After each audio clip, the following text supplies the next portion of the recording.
আলহামদুলিল্লাহ গাইস, আমাদের 203-এর মেয়ে এখন অনেকটা সুস্থ।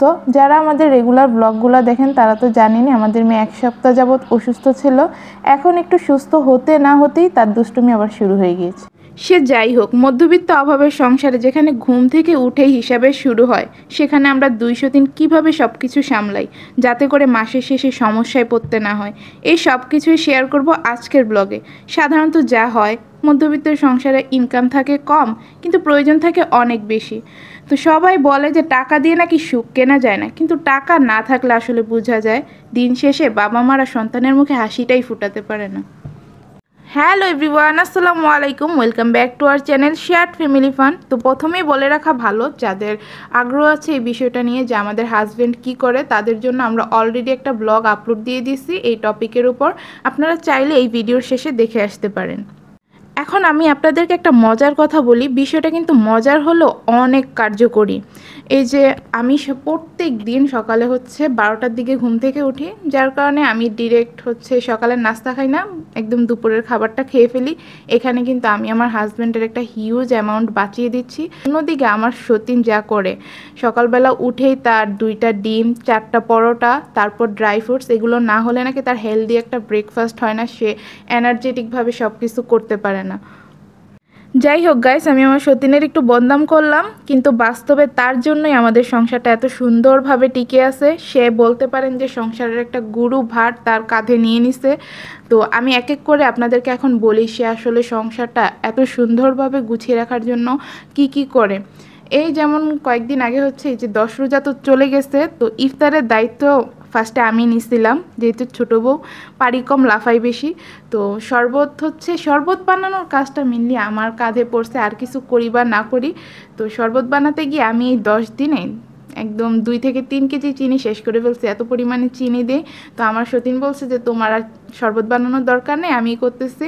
তো এখন শরবতটাও সে বানায় আর কি, আমি কতটা অপচয়কারী এবার আপনারাই বুঝেন। এই যে কয়েকদিন আগে আমাদের মেয়ে অসুস্থ হয়ে গেল, তার কিন্তু প্রচণ্ড সর্দিও লেগে গেছিলো।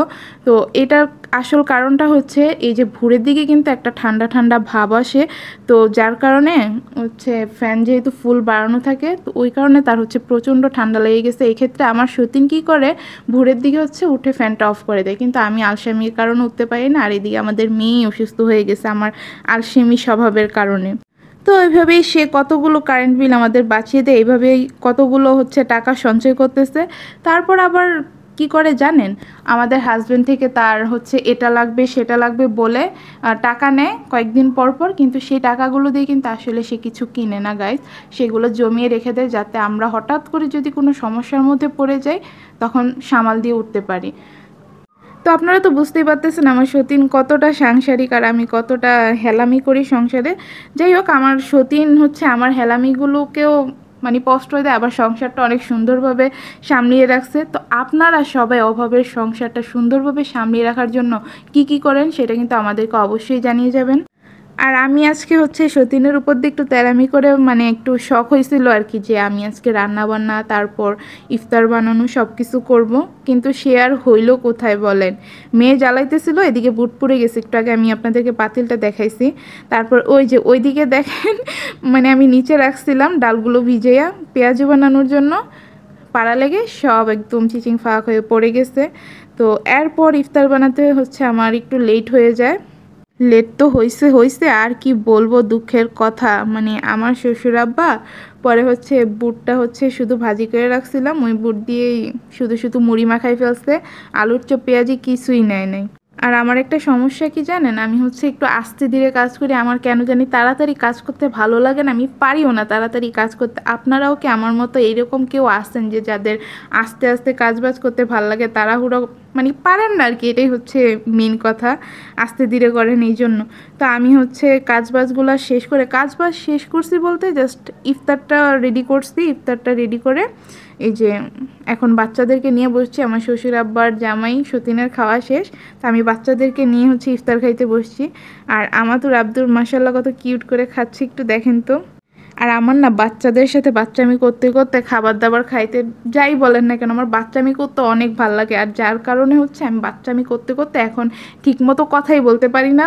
এই যে লাইভে বলেন তারপর ভিডিওতে বলেন সবসময় একটু তুতলাই যাই, যার কারণে কথা বলতে একটু আমার কেমন জানি আনকমফোর্টেবল ফিল হয়। এখন বাচ্চাদের মতো কথা বলতে আমি বেশি কমফোর্টেবল ফিল করি। আর এদিকে আমাদের জামাই আমার এই যে কি পচানিটা দিছে গাইস, আমি নাকি বলে একটু আগে 1 গামলা ভাত খাইয়া তারপর আবার 4টা নুডলস নিয়ে বসছি 2টা ডিম দিয়ে। আমি কি এত খাইতে পারি? আপনাদের কি আমাকে দেখে মনে হয়? বলেন আপুরা, আপনারা আজকে কমেন্ট করে অবশ্যই যাবেন। আমি আমার জামাইকে দেখাবো যে দেখেন কোন আপুরা বলছে আমাকে দেখে মনে হয় আমি এত খাইতে পারি, আমি এত খাদক একটা মেয়ে। তো একটু আগে হচ্ছে আমরা ওই যে প্রথমের দিকে তো আপনারা দেখলেন আমি একটা গিফট হচ্ছে আনবক্সিং করছি। আরে সরি, গিফট না, দারাজ থেকে একটা প্রোডাক্ট অর্ডার করছিলাম আর কি। তো সেটা হচ্ছে তখন আনবক্সিং করার টাইমে আব্দুর রহমান ঘুমিয়েছিল, তো শুধু আমাতুরকে নিয়ে করতে হয়েছে কারণ আমাতুর প্রচুর পরিমাণে কান্নাকাটি করতেছে। দুইজনকে যে একসাথে বসাইয়া এই প্রোডাক্টটা হচ্ছে আনবক্স করব সেটার কোনো উপায়ই ছিল না। তা আব্দুর রহমান দেখে তো অনেক খুশি হয়েছে গাইস, যেটা আপনারা দেখতেই পারতেছেন এই বই সেই বই নিয়ে কী যে টানাটানি। আর আব্দুরের কিন্তু সবচেয়ে বেশি পছন্দ হচ্ছে ওই যে কি বলে ফল ফ্রুট, অনেক পছন্দ, ওইগুলা দেখে তো অনেক খুশি হয়েছে। তো আপনাদেরকে আরেকটা মজার কথা বলি আমি আমার বাচ্চাদের, ওই যে আগে যে বইগুলো আপনাদেরকে দেখাইছিলাম আমাদের হাজব্যান্ড 1000 মানে 900 টাকা 950 টাকা পড়ছে 3টা বই, আর ডেলিভারি চার্জও কিন্তু 1050 এরকমই পড়ছিল। তো ওই বইগুলোতে একটা হচ্ছে ফলের বই ছিল, তো ওইটা দেখে আব্দুর রহমান কি করতো জানেন, ওই বই থেকে উঠিয়ে ফলগুলা খাইতো। তো এটা দেখে হচ্ছে আমাদের অনেক কি বলে মায়া লাগছে। তারপর হচ্ছে আমরা এইটাকে জ্ঞান বাক্স না কি জানি একটা বলে, বাট এটা হচ্ছে আরেকটা জ্ঞান বাক্স না, এটা দারাজ থেকে অর্ডার করা। তো এখানে এগুলা দেখে হচ্ছে আমাতুর এমন করতেছিল, আমরা তো পুরাই অবাক যে হঠাৎ করে আমাতুরও এটা কিভাবে করলো। আর ওদের একটা অভ্যাস কি জানেন, মানে আব্দুর রহমান যেটা করবে সেটা হচ্ছে আমাতুর কপি করে, আবার আমাতুর যেটা করে সেটা আব্দুর রহমান কপি করে। দুই ভাই বোনের হচ্ছে এই অবস্থা।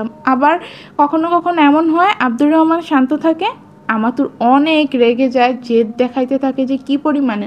আবার আমাতুর যখন একটু শান্তভাবে থাকে তখন আব্দুর রহমানের সে যে কি জেদ দেখানো শুরু হয়, আল্লাহ।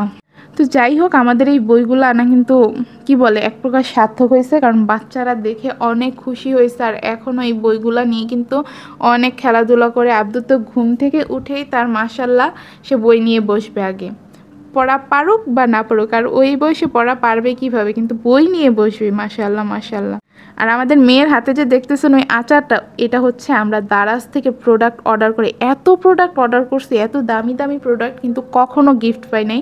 মানুষকে ওই যে রিভিউতে দেখছি যে এটা ওইটা নাকি গিফট দেয়, বাট আমরা কখনো গিফট পাই নাই। যাক, এবার ভাগ্যক্রমে হচ্ছে বাচ্চাদের বইয়ের সাথে আমরা গিফট পাইছি।